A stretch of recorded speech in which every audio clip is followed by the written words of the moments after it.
Gradually, comedy and theater are marching up to music.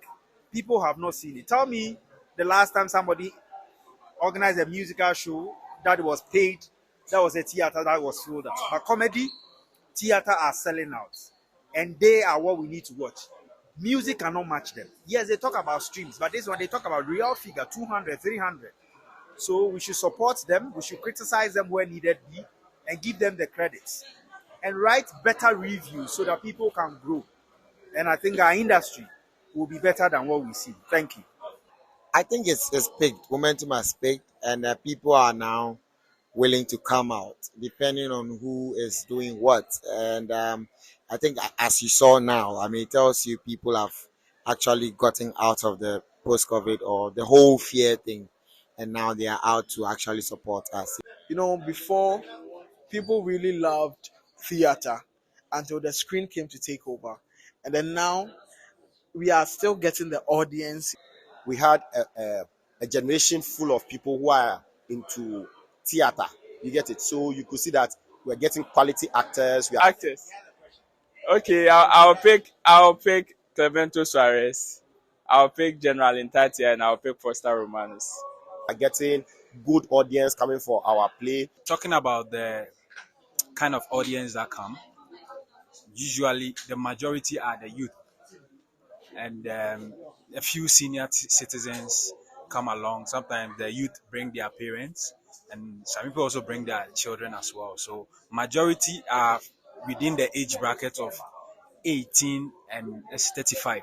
Gradually, people are really responding to theater, and I like first, but now, yeah, by God's grace, it's picking up, and we hope, say, it will be bigger than it is now. Yeah. This play, for instance, like it's raining, there's Champions League, but people came out in their numbers.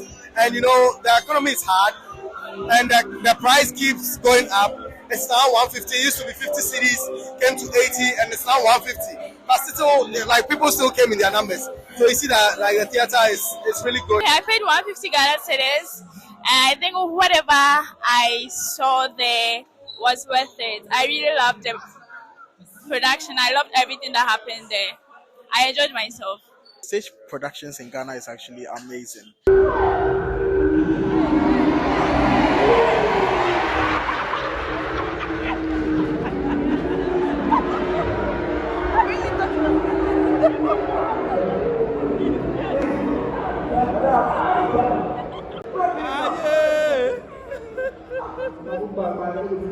And especially when they blend the comic aspect of that.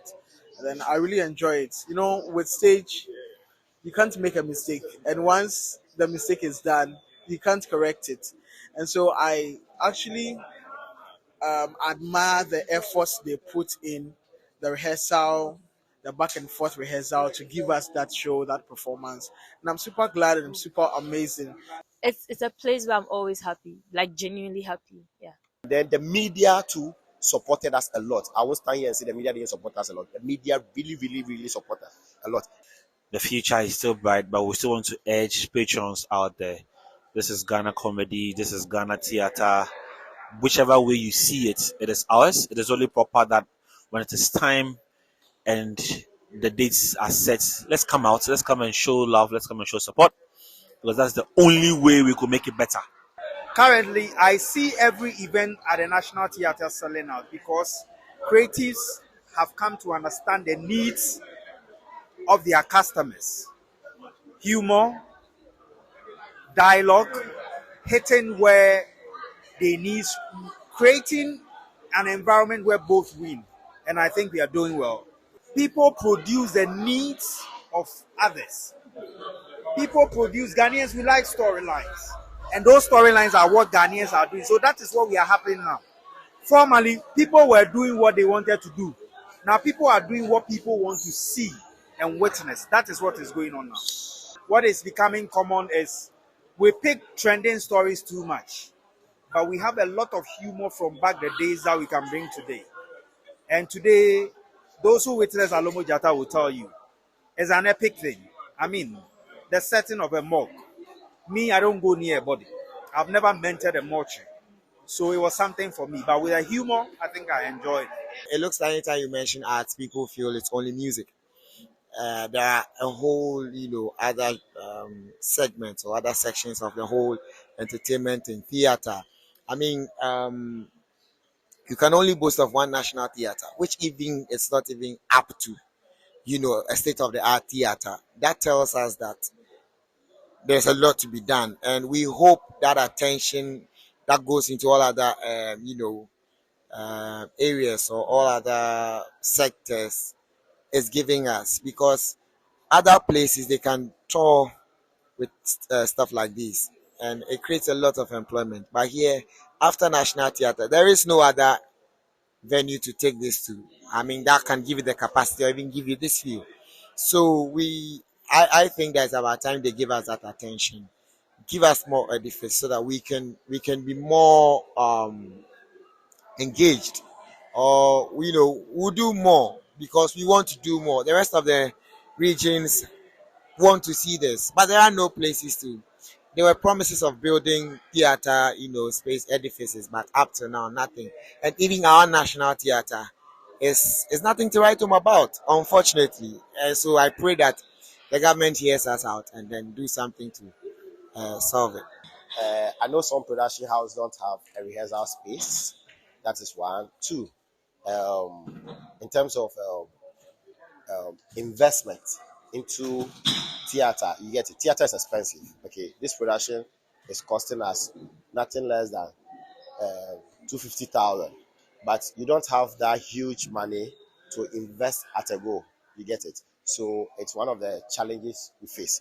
If there are business mogul or people who are willing to really invest into theater, I mean, we can do more. Concerning theater practice in Ghana, I would say that it hit a downward hill with the influx of internet and social media. So now people were interested in performances that were on TV, social media platforms, and what have you. Now, what social media has done is that it has more or less democratized the way that we do presentations. But I think that those persons who brought some kind of renaissance or a change, so to speak, I will finger out KSM. I'll single out KSM. And then Ebo White, Uncle Ebo White, so they call him.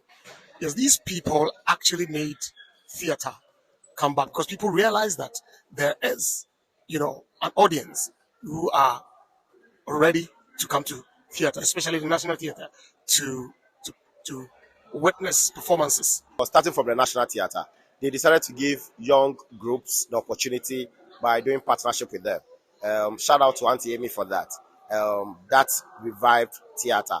And after that, Nyansapo also started making inroads. And so gradually, we have kind of built sort of a clientele, that is kind of being sustained. As to whether it is going to go down or still going to grow and go up, we cannot actually tell. I was part of Nyansapo, and as at then, 2015, they gave us the opportunity to partner with the National Theatre. It also revived theatre. Secondly, when you look at booking dates, at a point in the theatre, it used to be church programs and all that stuff. But now you could see there's some agenda to promote more art programs. So our dates become first choice as to compare to other activities. Then, thirdly, the players in the industry, I'm talking about the production houses, they themselves, with their limited resources, decided that they are not going to kill theater culture. So even though some other big production houses had been holding the fort, even the young ones that were coming, in the beginning they were not getting numbers, but that did not, demotivate them. They kept pushing. We are not there yet. You can't live on theater alone. For that one, no. I won't advise anyone to just do theater. You can do it on the side, or you can get you can do this and get another thing on the side to complement it. We are growing, and I'm sure some few years to come we'll get there. Music, arts, comedy, and everything has come to see that they all need each other to grow, and then it's becoming better. In every aspect of entertainment, you see music, you see theater, you see dance, and customers are excited.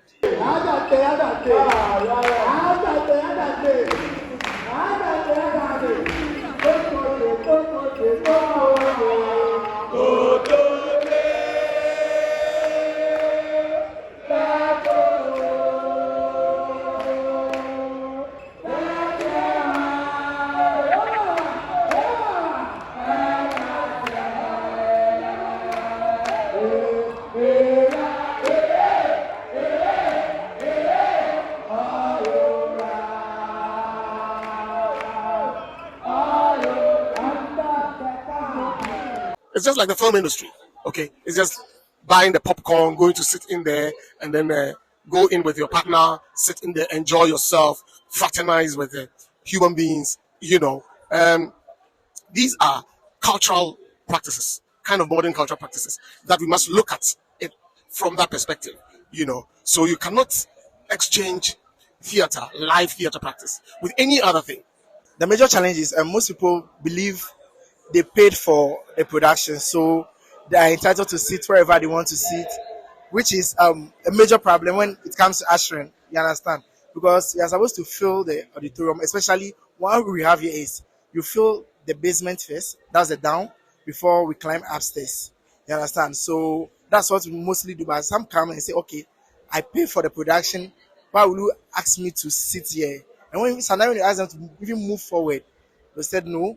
They'll mostly say no, and I don't know what we can do to help that human nature. So I mean, we are working with humans, so sometimes we just have to compromise and allow them to sit wherever they want to sit. And especially one other thing that worries us most is sitting. There are not much space between the chairs, so when you come and sit at the edge, it will hinder others from getting access to the middle seats. So along the ground, you see there are spaces that are not spaces between the people in the auditorium, which is also a problem that is really surfaces up here. So I think basically that's that.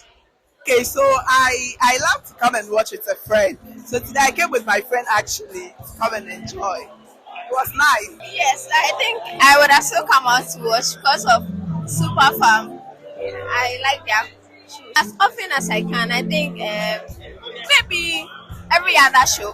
I'm super excited about how far theater in Ghana is coming.